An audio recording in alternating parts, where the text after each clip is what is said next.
All right, shalom to my fellow Akim. Giving all praises, glory, and honor. Call hallelujah, Yahweh, Ba'asham, Yahweh Shai, Ba'asham, Ba'kakodash. All right.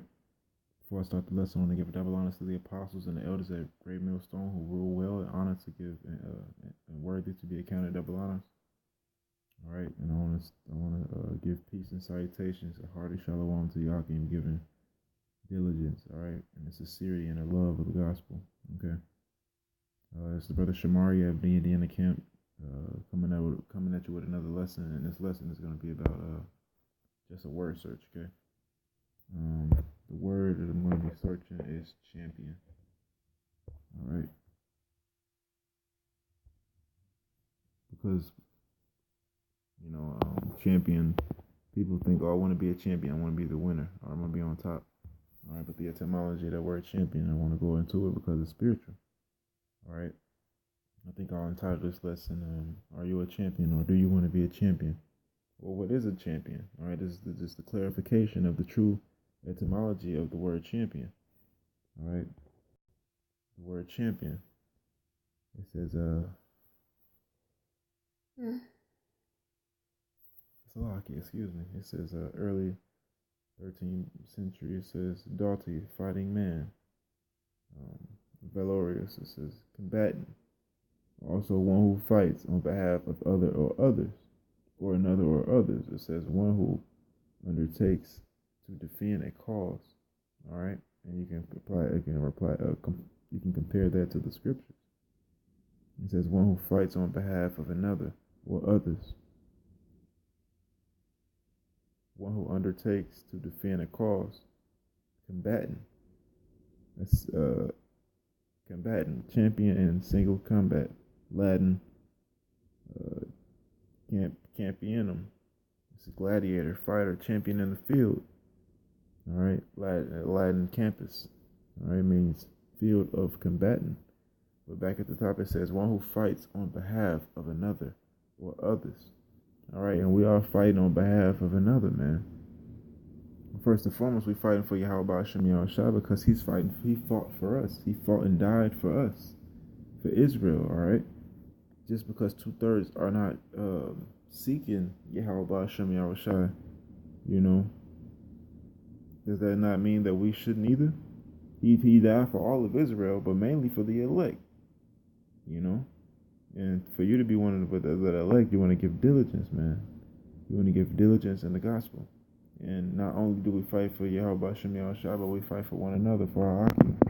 Because why? It's in the law. It's in the law, man. You can't just say you love your brother. You can't say you love the Lord and you hate your brother because you never seen the Lord, but you see your brother every day. So how you gonna love the Lord and you never seen him, but yet you see your brother, but you say you hate him? This is Leviticus, the 19th chapter and the 17th verse. It says, "Thou shalt not hate thy brother in thine heart.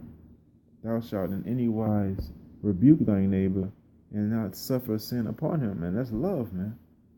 All right, that rebuke goes into correct. All right, to rebuke, to reprove, to correct sharply. Sometimes, you must correct your neighbor when you see sin. When you see him do sin, or when he tells you that he did something and it was a sin, and he might not know, it's your job to correct that brother. Hopefully, Lord willing, the spirit of Yahweh Shem Yahweh, that's why we study. Hopefully the spirit of Yahweh Shem Yahweh puts the spirit on me to correct the brother that says, "Oh yeah, man, I just booked this bitch, man," or I just did go off the bam and it was going off, but he didn't know, and you reprove him. Hey man, you're not supposed to be doing that, man. This scripture and that scripture. We're not supposed to be condoning this. We're not supposed to be with that, All right, this is the 18th verse. It says, "Thou shalt not avenge nor bear any grudge against the children of thine people." So you're not supposed to avenge or bear any grudge against the children of the Lord, man, the Israelites. It says, "But thou shalt love thy neighbor as thyself." All right, that's a commandment, man. The Lord said, "Love thy neighbor as thyself." All right, and this is how you know. This is how you know that the New Testament complements the Old Testament, man. So for all of you people out there that says, "Oh, I don't read the Old Testament, I just read the New Testament," or I just read the Old Testament. I don't read the New Testament. Either or, man. It says the book of Deuteronomy. It says, man, thou shalt not diminish from this word, man. It says, thou shalt not add thereto nor diminish. And you diminishing from the word if you just read in one section of it, man. The Lord said, I come in the volume of the book, it is written of me. In the New Testament, they were quoting the Old Testament, man. This book, Leviticus, man, it says, thou shalt not hate thy brother in thine heart, and thou shalt in any wise rebuke thy neighbor and not suffer sin upon him. How many times does it say that, man? In the book of 2 Timothy, man, it says, be instant in season and out of season. And it says, be instant in season and out of season. And it said, I gotta get it now. I think it's 4 and 6. I'm gonna just type in instant. But it talks about rebuke, man.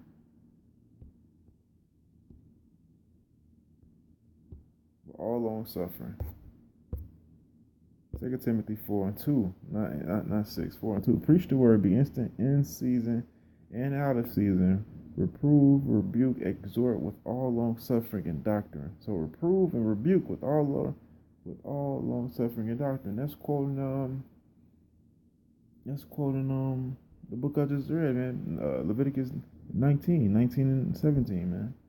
You know, be instant in season, out of season. Reprove and rebuke, exhort with all long suffering. Why reprove? Why correct? Why rebuke? Why correct? Because it's in the law. All right, let me get the go back to the script. This is Deuteronomy 6 and 5.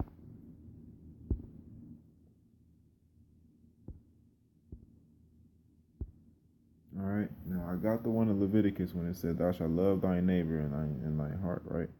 This is Deuteronomy chapter 6, verse 5. It says, "Thou shalt love the Slakia. Thou shalt love the Lord thy God with all thine heart, and with all thine soul, and with all thy might." All right. Now that's a commandment, man. It's a commandment. I mean, reading it says, "Hear, O Israel, for the Lord your God is one Lord. For Yahweh Ba'ashem Yahushua, your power is one Lord. Thou shalt love Yahweh Ba'ashem Yahushua, thine power, with all thine heart, and with all thine soul, and with all thy might.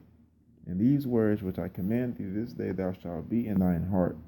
All right. Now let me get that in the New Testament when not the Most High, but the Yahushua was quoting it. Salakia. It's in the book of Matthew 22 and 37. Matthew 22 and 37. Yahushua, which is the true name of the Lord's Son. All right. I'm gonna start up a little bit. And when the multitude heard this, they were astonished at his doctrine. But the Pharisees had heard that he had put the Sadducees to silence. Then one of them, which was a lawyer, asked him a question, tempting him, and saying, "Master, which is the great commandment in the law?" It says, Yahushua said unto him, "Thou shalt love the Lord thy power with all thine heart, and with all thine soul, and with all thy mind. This is the first and great commandment." All right. It says, and the second is like unto it. So it's just on the same. It's on the same level as the first one. It's likened unto it. It says, "Thou shalt love thy neighbor as thyself." On these two commandments hang all the law and the prophets. All right. On these two commandments hang all the law. All right. So I just read it in Leviticus when it just said, "Thou shalt love thy neighbor with all thy. Thou shalt love thy neighbor. Thou shalt love thy neighbor as thyself." And then in Deuteronomy it said, "Thou shalt love the Lord thy God in all thine heart, with all thine soul, with all thy mind." You know, so the Old Testament, the New Testament was being requoted of the Old Testament, man.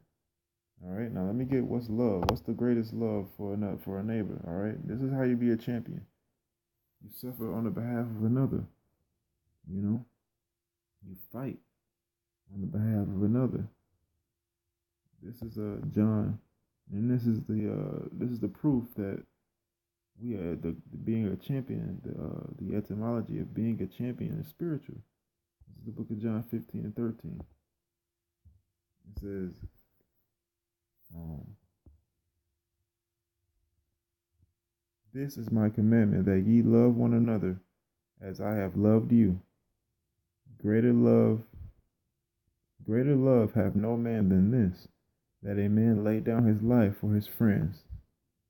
Ye are my friends, if ye do whatsoever I command you. Henceforth I call you not servants, for the servant knoweth not what his Lord doeth, but I have called you friends, for all things that I have heard of my Father I have made known unto you."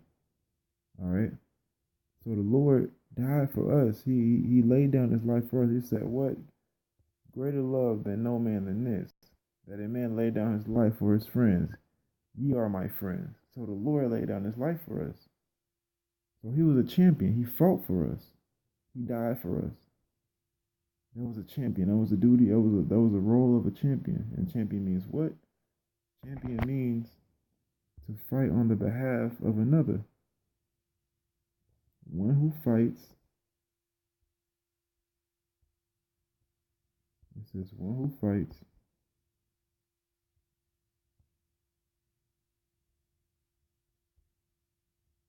I don't know why my fucking phone's tripping. My fucking tripping. Anyway, you get what I'm saying. One who fights on behalf of another. One who fights on behalf of another, or others. One who undertakes to defend a cause. Undertakes, who demises, who falls. And the Lord, he died to defend a cause. All right. And we're supposed to do the same. So in turn, we are all champions. Those who have laid down their lives to defend the gospel. Those who are willing to lay down their lives to defend the gospel. We are champions. True champions. One who fights on behalf of others. All right. Loving one another. This is Colossians 2:2. It says, this is Colossians 2:1. "For I would that ye know that what great conflict I have for you, for them at Lacedonia, and for as many as have not seen my face in flesh, that their hearts be comforted, being knit together in love, and unto all riches, for the full assurance of the understanding, and the acknowledgement of the mystery of Yahweh, and of the Father of Mashiach." All right. "In whom are hid all treasures of wisdom and knowledge." All right. And this is saying in the scriptures that store up your treasures in heaven, where moth and dust doth not corrupt, where thieves do not break in and steal. All right. The full assurance of knowledge and understanding is the hidden treasures of wisdom and knowledge, man. The hidden treasures of Yahweh Ba'Shem Yahushua. All right. Let me just read. Let me stop at 5, and then I'm gonna just end it there. All right.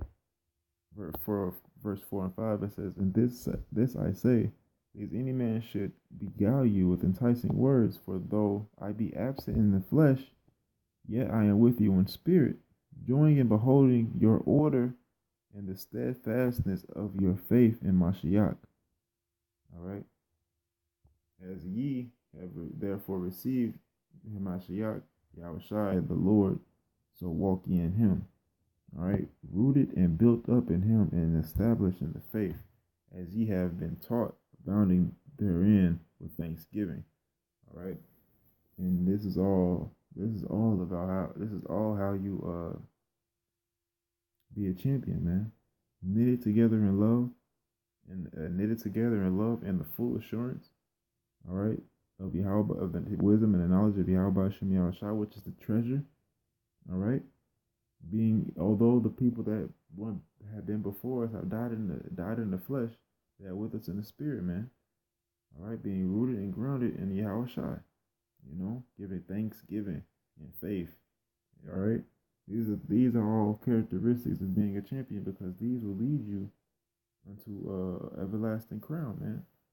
All right. Fight the good fight. Let no man take thine crown. Let me get that. 1 Timothy think it's first. No, it's second. It's second. It's Titus. First Timothy 6. I don't know what verse it is.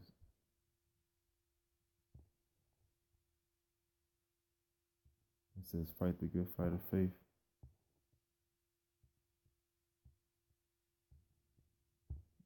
First Timothy 6:12. It says, uh, First Timothy 6:11. But thou, O man of Yahweh, flee these things and follow after righteousness, godliness, faith, love, patience, and meekness. These are things that lead unto being a champion, man. Fighting on behalf of another. Fighting on behalf of another. All right? Loving thy neighbors, thy love thyself. Love Yahweh Ba'ashem Yahweh with all thy might. It's like it, with all thy might, with all thy soul, and with all thy mind. Okay?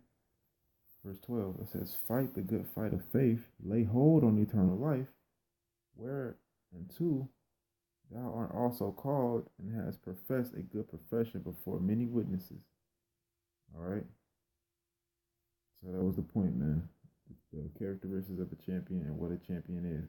Not what a champion is to me, the original definition of the word champion and what it means to be a champion. All right? And until next time, giving all praises, glory, and honor to Yahweh Ba'ashem Yahweh Shai. All right, always giving double honor to the apostles and the elders for teaching me this truth. All right, and laboring in love. And peace and salutations for all you Akim following after them. All right, who's giving sincerity for the love of the gospel. All right. Until next time, I hope this video is edifying to the elect and to the elect alone. All right, and I'll say shalom.